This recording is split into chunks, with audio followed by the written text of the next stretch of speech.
კრიპტოინდუსტრია განვითარების ახალ ეტაპზე გადადის, უკვე ძალაშია ჯინიოს აქტი, რომელსაც ამერიკის პრეზიდენტმა ხელი მოაწერა.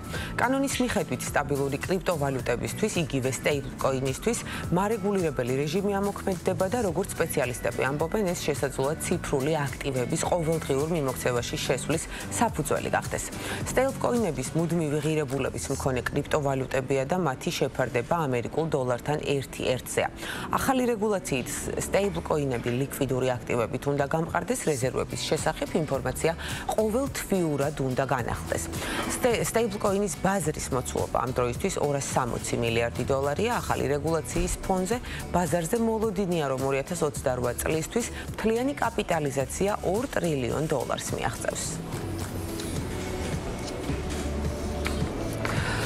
სტუმარ მასპინძლობის სექტორი და სტანდარტები ჰორეკა სექტორში თბილისის შემოდგომაზე სტუმარ მასპინძლობის საერთაშორისო კონფერენციას უმასპინძლებს ღონისძიების ორგანიზატორი K-Hospitality გრუპია, სადაც მიიჩნევენ, რომ კონფერენცია გახდება პლატფორმა, სადაც სტუმარ მასპინძლობის სექტორის წამყვანი სპეციალისტები, ადგილობრივი და უცხოური ბრენდების წარმომადგენლები, დეველოპერები და სამთავრობო უწყების წარმომადგენლები ერთმანეთს შეხვდებიან ცოდნის გასაზიარებლად, ტენდენციების განსახილველად და სფეროს განვითარების ახალი გზების დასაგეგმად. შეხვედრაზე რამდენიმე ძირითად მიმართულებაზე ისაუბრებენ, მათ შორის კადრების დეფიციტზე და პერსონალის განვითარებაზე, ტექნოლოგიების დანერგვასა და ციფრული პერსონალის განვითარებაზე, ასევე სექტორის მდგრადობასა და ჰორეკა სექტორში არსებულ დღევანდელ რეალობაზე.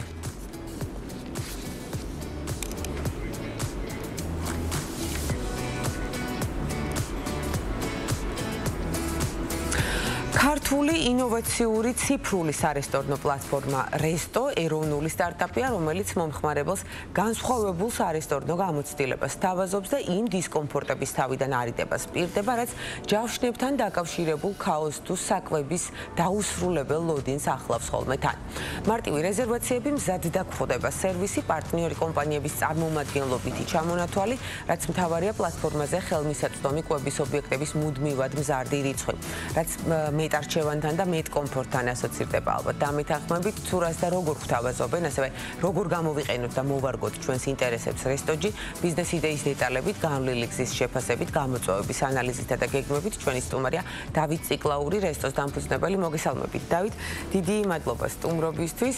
ჩვენს მაყურებელს მივაწოდეთ ინფორმაცია, რომ უნდა ვისაუბროთ განსხვავებულ და იმაზე უკეთეს გამოცდილებაზე, ვიდრე ამ დრომდე გვაქვს ჩვენ რესტორნებთან, მის დაჯავშნასთან და საკვების ლოდინთან მიმართებაში. მოდით, გაგვიზიარეთ ახლა თქვენი ბიზნეს იდეა და რას უპასუხეთ, რა ტიპის გამოწვევებს და საჭიროებებს უპასუხეთ თქვენი ბიზნეს იდეით, ესეც გითხარით. კი ბატონო, პირველ რიგში მოგესალმებით, მივესალმებით თქვენ მაყურებელს. დავიწყებ იმით, რომ ჩვენი იდეაც ზუსტად ანალოგიურად დაიწყო, როგორც უმრავლესობა ინოვაციური იდეებისა, დავიწყეთ ცუდი გამოცდილებით. მოგეხსენებათ, ტექნოლოგიურ სამყაროში ვცხოვრობთ, ხელოვნური ინტელექტის ერაში, თუმცა სარესტორნო მომსახურების მისაღებად დღეს მომხმარებელს უწევს ფიზიკურად ტელეფონზე დარეკვა, დაჯავშნა რესტორნის ლოდინი და ასე შემდეგ. ამას ისიც ემატება ჩვენი დასამახსოვრებელი გამოცდილება, როდესაც ერთი თვით ადრე მახსოვს დავჯავშნეთ ეროვნული ნაკრების თამაში იყო ერთ-ერთ რესტორანში დავჯავშნეთ ადგილი და მისულება აღმოვაჩინეთ, რომ ის ქაღალდი, სადაც ჩვენი რეზერვაცია იყო დაწერილი, ვიღაცას თურმე ნაგავში გადაუგდია. და სამწუხარო რეალობა არის, ძალიან ხშირად ხდება ესეთი რამ. მეორე ნაწილი იმას ეხება, როდესაც ადგილზე მივალთ და კერძს შევკვეთავთ, უსასრულოდ გვიწევს ხოლმე ლოდინი, განსაკუთრებით მძიმე არის ეს ჩვენთვის, როდესაც მშიერი ვართ, ასე ვთქვათ, და მშიერი ველოდებით კერძს. ასევე იმის თქმა მინდა, რომ ზუსტად ამ პრობლემიდან გამომდინარე, დღეს თითქმის წარმოუდგენელია ლანჩზე შესვენების დროს სადმე რესტორანში გასვლა და იქ საკვების მიღება, იმიტომ რომ დაუსრულებელი ლოდინს ვერ გავთვლით ნამდვილად, შესვენების დრო არ გვეყოფა ამისთვის. ამიტომ მეგობრებმა დავისახეთ ცოტა გიჟური იდეა, გვინდოდა ამ სფეროს რაღაცნაირად ამ სფეროს შეგვექმნა ტექნოლოგიური პროდუქტი, რომელიც ამ პრობლემებს მოაგვარებდა. დავიწყეთ მოკლედ სამეგობრო, ჩვენი სახსრებით გადავწყვიტეთ ამ პრობლემის მოგვარება და ანუ საწყისი კაპიტალი იყო სამეგობროს გადანახული ბიუჯეტი? დიახ, ზუსტად ჩვენი ფინანსებით გავაკეთეთ ეს ამბავი. თუმცა იქიდან გამომდინარე, რომ დაახლოებით 15 წელი ამ სფეროში უსაქმიანობთ, საკმაოდ მარტივად შევძელით რაღაცა ბარიერების გადალახვა, თუმცა ძალიან დიდი მუშაობა ჩავატარეთ თვითონ რესტორნების მხარეს, დავალაგეთ ბევრი პროცესი იმისთვის, რომ ამ მიზანს მიგვეღწია და დღეს თამამად შემიძლია გითხრათ, რომ დღეს საქართველოში მომხმარებელს აღარ უწევს საჭმლისთვის ლოდინი, აღარ უწევს. ვინც იყენებს RestoG-ს ალბათ, ხო? მოდით უფრო დეტალი მოგვიყევით ახლა და გაგვეცანით, როგორ მუშაობს თქვენი პლატფორმა და განსხვავებული გამოცდილება რაში გამოიხატება, ანუ უკვე არსებული პლატფორმებისგან რაგან გასხვავებთ თქვენ, ანუ რატომ დაავირჩიოთ RestoG? კი ბატონო, პირველ რიგში რაც ვახსენე, მომხმარებელი აღარ ეკავს ტელეფონზე, ასე ვთქვათ, შეუძლია შევიდეს RestoG-ზე ან სპეციალურად რესტორნისთვის განკუთვნილ ბრენდირებულ გვერდზე, სადაც შეძლებს ის თავის მოთხოვნის დაფიქსირებას. მთავარი იდეა იყო, რომ გაგვემარტივებინა პროცესები ორივე მხარეს, მომხმარებლის მხარესაც და რესტორნის მხარესაც. ამიტომ მომხმარებლის მხარეს არ ვთხოვთ არანაირ რეგისტრაციას, არანაირ აპლიკაციების ჩამოწერას. მომხმარებელმა შეიძლება მოძებნოს Google-ში რაღაც რესტორნის სახელი, იქვე იმ რესტორანს გაწერილი ექნება ჩვენი ბრენდირებული რეზერვაციის გვერდი, საიდანაც მომხმარებელი პირდაპირ შეძლებს თავის მოთხოვნის დაფიქსირებას. ეს არის მარტივად. სოციალურ ქსელებშიც ინტეგრირებულია? დიახ, რაც თავარი იყო, ჩვენ მოკლედ ჩავატარეთ კვლევა, სად ეძებენ მომხმარებლები რესტორნებს. და ეს იყო სოციალური ქსელები, Facebook, Instagram განსაკუთრებით, იყო Google Search-ი და Google Maps-ი. Google Maps-ი ტურისტებისთვის მნიშვნელოვანი პლატფორმა არის. ამ პლატფორმებს ისე მოვარგეთ ჩვენი რეზერვაციის ლინკები, რომ მომხმარებელს მარტივად ერთი ღილაკის დაჭერით და მომხმარებლისთვის უფასოა ეს მომსახურება? ხო, იდეა რაც იყო, რომ ჩვენთვის გვინდოდა ამის შექმნა, შესაბამისად მომხმარებელი აბსოლუტურად არაფერს არ იხდის, მეტსაც გეტყვით, რომ ის მენიუს ფასები, რასაც წინასწარ უკვეთავს, მენიუს ფასებიც ერთ-ერთში ემთხვევა ადგილზე მისულ მენიუს ფასებს, არ არის რაღაცა როგორც ხდება ხოლმე დიჯიტალ სერვისებში ცოტა ფასნამაც ხვდებით ხოლმე, ჩვენ შემთხვევაში აბსოლუტურად გამორიცხულია ესეთი რამ. მომხმარებელი აკეთებს მოთხოვნას, მიდის ადგილზე და საჭმელი მზად ხდება. დავით, მომხმარებელმა რატომ უნდა აირჩიოს? გასაგებია, უფასოა, ანუ უფასოდ იღებს კომფორტს, ასე ვთქვათ.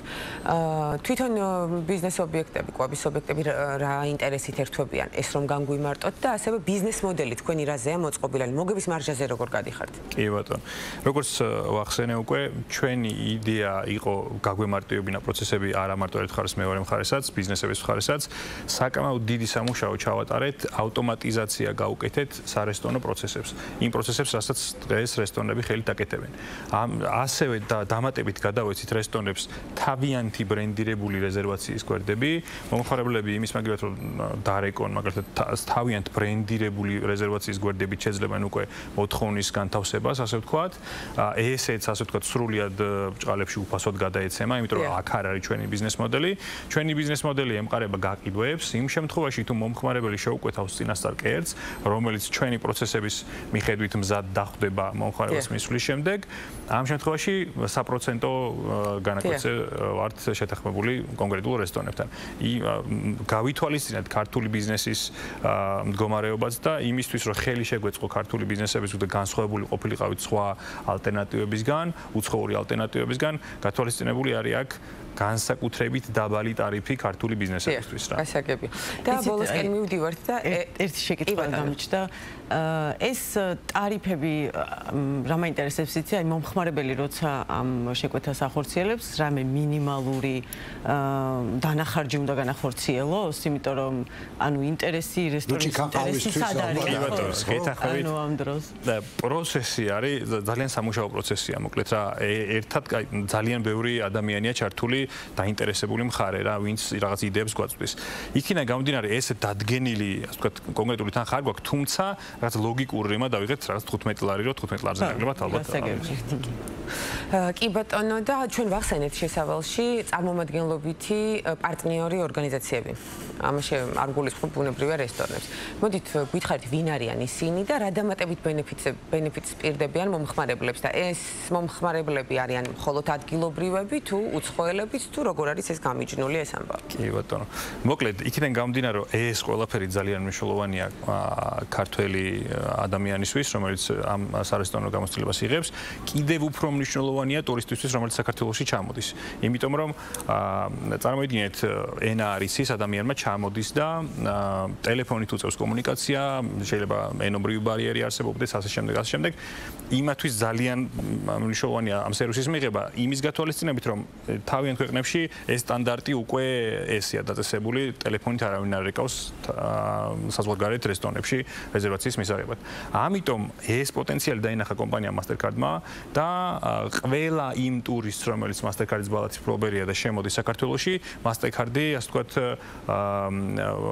პრომოციას უკეთებს ჩვენ პლატფორმას, რომ აქედან შეძლონ მათ დაჯავშნათ სერვისების და კიდევ ერთი მთავარი რაღაც, რასაც ვაზღვევთ ტურისტების მხრივ არის შიში იმისამ, რომ მენიუს თანხაში შეიძლება მოტყუდნენ ან რაღაცა არა манипуляცია გაუკეთონ ადგილზე, ხშირად ხდება ხოლმე სამწუხაროდ ესეთი ფაქტებიც და ეს გამჭირვალეობა არის ის კომფორტი, რასაც ჩვენ ტურისტებს ვაძლევთ, რომ პირდაპირ ხედავენ იმ ფასებს, არავინ შეუცვლით ამ ფასებს, იმიტომ რომ ტურისტები არიან და ასე შემდეგ. და სანდოობა, რაც არის მათთვის ძალიან მნიშვნელოვანი და ძალიან მოკლედ უახლოესი გეგმა რა არის თქვენი? უახლოესი გეგმა, მოკლედ ჩვენი სერვისი ჩვენ დაუნებურად გამოუცდია თურმე ერთ-ერთ იტალიელს, რომელიც აღმოჩნდა იტალიის ინოვაციების ჰაბის ხელმძღვანელი იტალიაში, დაგვიკავშირდა და ხანგრძლივი მოლაპარაკების შემდეგ, მოკლედ ხელშეკრულება დავდეთ, რომ სექტემბრის ბოლოს ჩვენ სერვისს უკვე იტალიაშიც იხილავს ქართველი მომხმარებელი, საქართველოსთან წასული შეეძლებს იტალიაში ქართული პროდუქტით დაჯავშნოს რესტორანი. თვეების მქონე ინოვაციური სტარტაპისთვის, როდესაც ამ მასშტაბზე გადის უკვე საერთაშორისო დონეზე, არის ალბათ ძალიან დიდი მიღწევა და გისურვებთ ძალიან ბევრ წარმატებას, რა თქმა უნდა და მადლობა ამ შესაძლებლობისთვის, რასაც რიგით მომხმარებლებს გვთავაზობთ. დავით ციკლაური რესტოს დამფუძნებელი იყო ჩვენი სტუმარი და დილიდან საუბრობდით ქართულ ინოვაციურ სტარტაპზე, რომელიც უკვე ძალიან წარმატებულია.